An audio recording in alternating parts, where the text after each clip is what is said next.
Fala aí galera que vai fazer o treinamento funcional, meu nome é Bruno e está começando mais uma mentoria online gratuita aqui para vocês, nossa quarta mentoria, e hoje a gente vai falar sobre o exercício de passada, um exercício que muitas pessoas fazem da maneira incorreta, passada ou afundo, a gente pode chamar de afundo também, só que assim, o erro que vocês cometem é um erro muito grotesco e total por falta de conhecimento, então hoje vocês vão entender aquele assunto polêmico. Eu faço a passada com o tronco reto ou com o tronco à frente? Posso jogar o joelho para frente ou não? Meu joelho passa da ponta do pé ou não? Vai ser prejudicial para o meu aluno passar da ponta do pé ou não? A gente vai falar sobre tudo isso na mentoria de hoje. Então vocês já estão vendo o vídeo aí da minha seguidora que mandou o vídeo pra gente. Inclusive, se você tiver algum vídeo, alguma disfunção, algum exercício que você tem dúvida, me manda que eu faço um vídeo aqui também explicando, certo? Então, já vamos pegar o nosso bloco de nota aqui para fazer as nossas anotações, que eu acho muito interessante você anotar junto comigo. Então, o exercício é o exercício de passada ou afundo. Como sempre, vamos falar sobre o padrão de movimento desse exercício, em qual padrão de movimento ele se encaixa, que é dominante de joelho, bilateral, assimétrico. Lembrando que eu olho para baixo porque a tela que vocês veem aqui é a tela do meu computador está embaixo da câmera.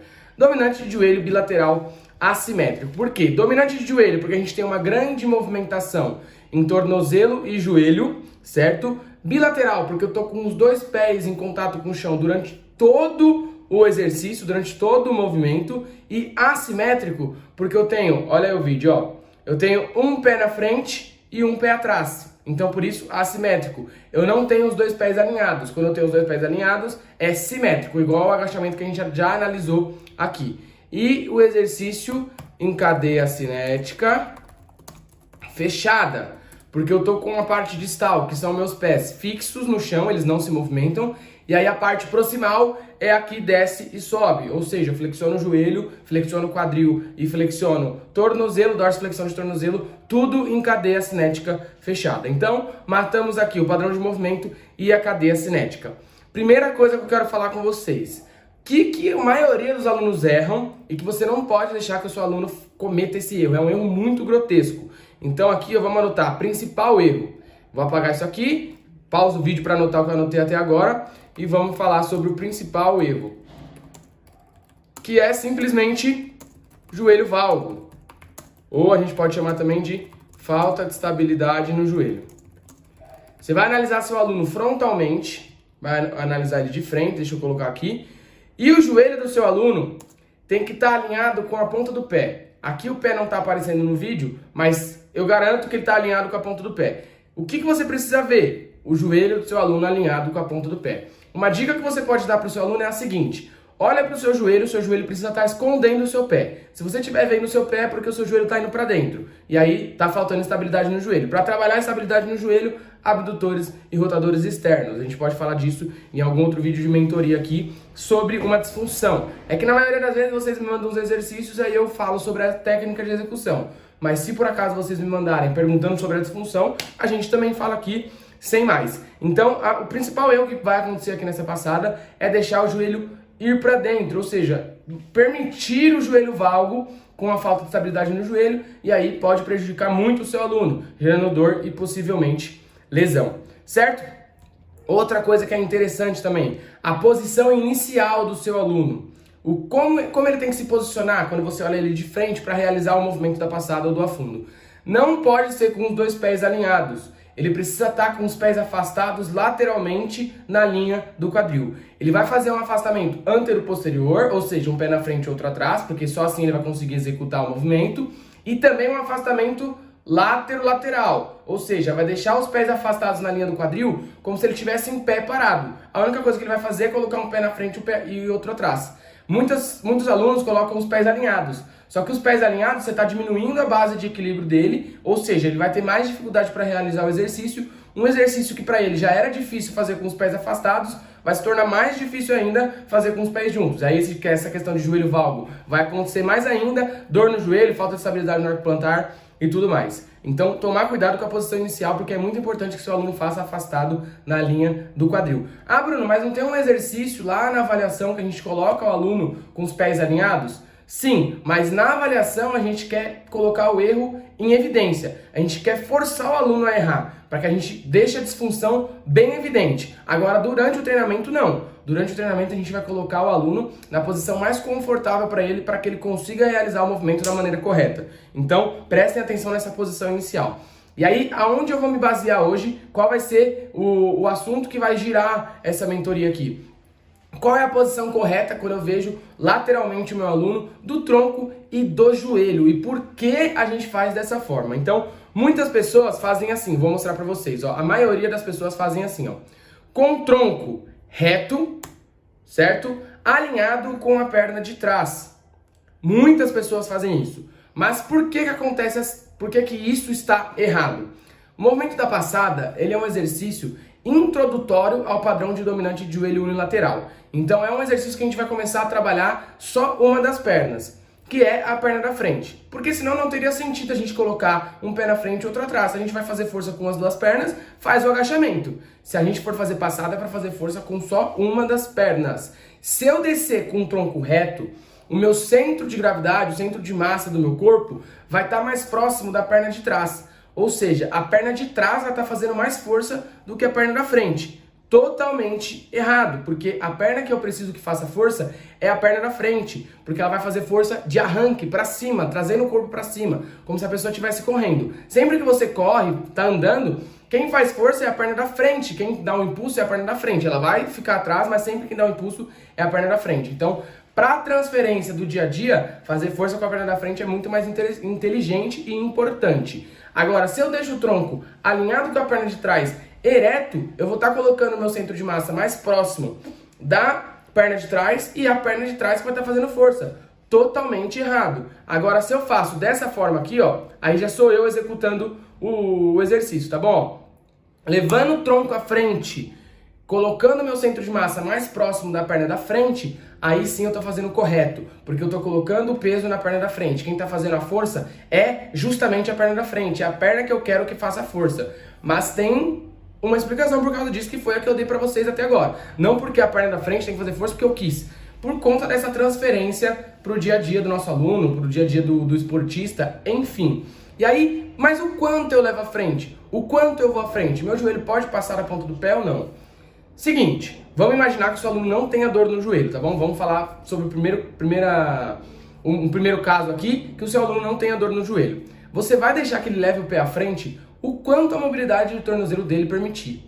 Ou seja, ele pode levar o joelho para frente o tanto que ele quiser, contanto que ele não tire o tornozelo do chão. Se o pé dele ficar totalmente em contato com o chão e o joelho passar da ponta do pé, não tem importância. Ah, mas não vai ter mais pressão patelofemoral? Vai, mas é pouca coisa, não vai fazer seu aluno ter dor. Lembra, primeiro caso, seu aluno não tem dor no joelho, não tem lesão nenhuma no joelho, certo? E aí ele vai levar esse joelho à frente e o tronco vai à frente para que o tronco e a tíbia da perna da frente fiquem paralelos. O que seria isso? Presta atenção aqui no meu mouse.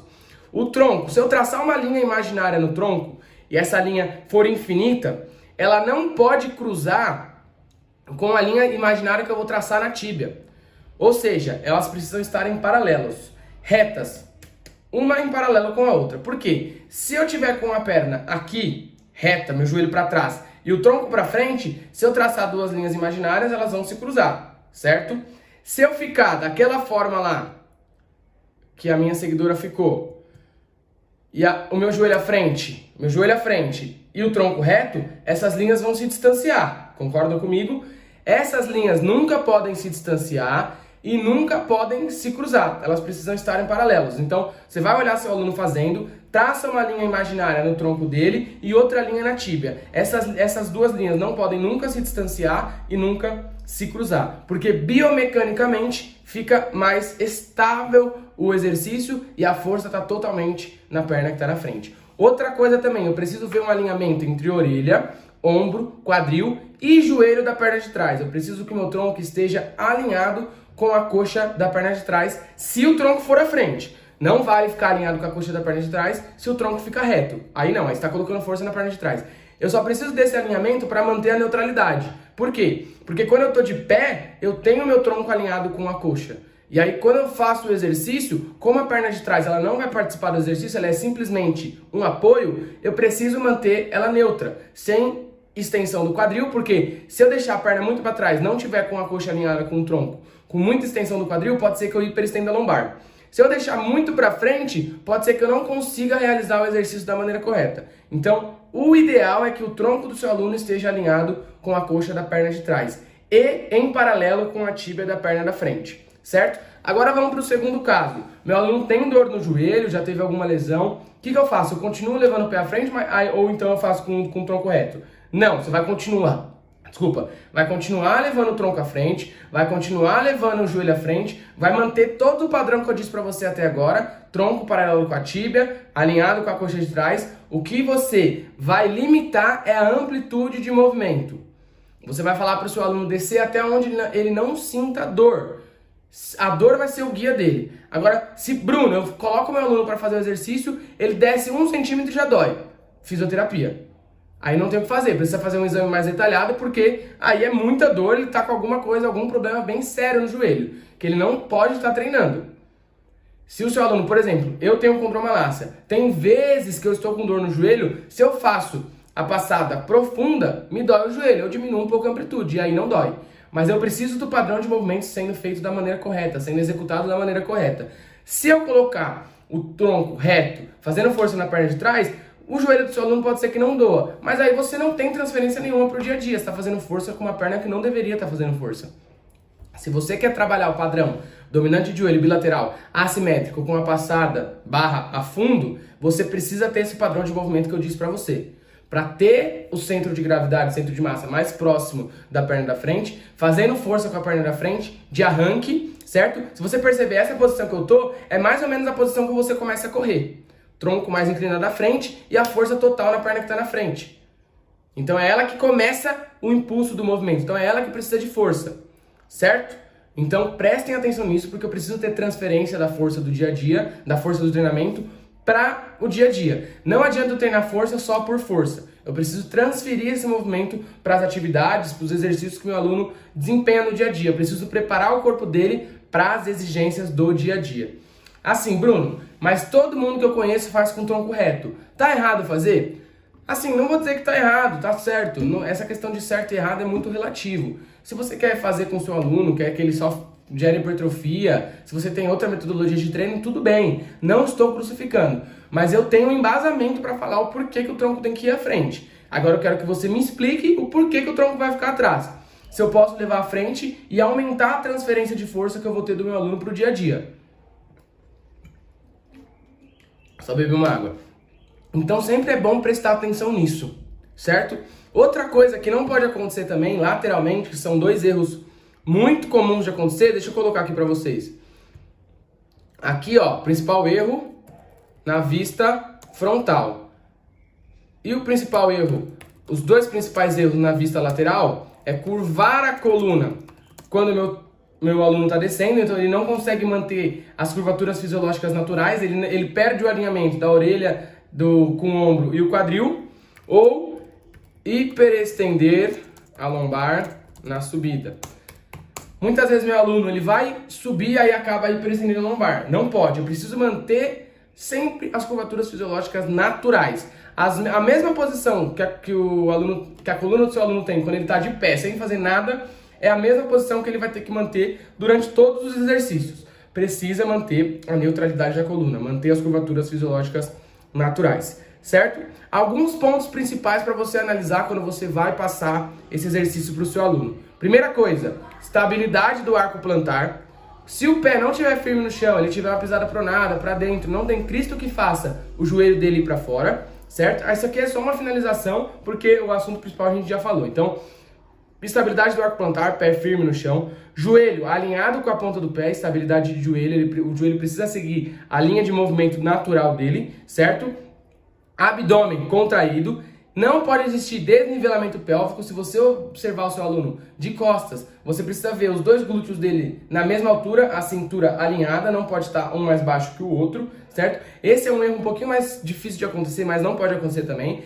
Estabilidade do centro do corpo no plano sagital, não deixar que a lombar hiperestenda e também não deixar que o tronco flexione. Manter as curvaturas fisiológicas naturais da coluna do seu aluno, manter o alinhamento entre orelha, ombro e quadril durante todo o movimento. Quando eu realizo o movimento, eu vou descer tentando encostar o joelho da perna de trás no chão, isso eu não falei, né? Desce até encostar o joelho da perna de trás no chão, levando joelho e tronco à frente. Preciso manter o tronco em paralelo com a tíbia da frente e também alinhado com a coxa da perna de trás. Se o meu aluno não tem dor no joelho, eu desço o máximo possível, amplitude máxima de movimento. Se ele tem dor no joelho, se ele apresenta dor no joelho durante o exercício, eu vou continuar fazendo com o tronco à frente, o padrão de movimento ele se mantém, a única coisa que eu vou limitar é a amplitude de movimento. Eu desço um pouco mais, deixo que a dor seja o guia dele, então ele vai descer até um ponto que não tenha dor, mas vai continuar fazendo o padrão de movimento da forma que eu expliquei para vocês aqui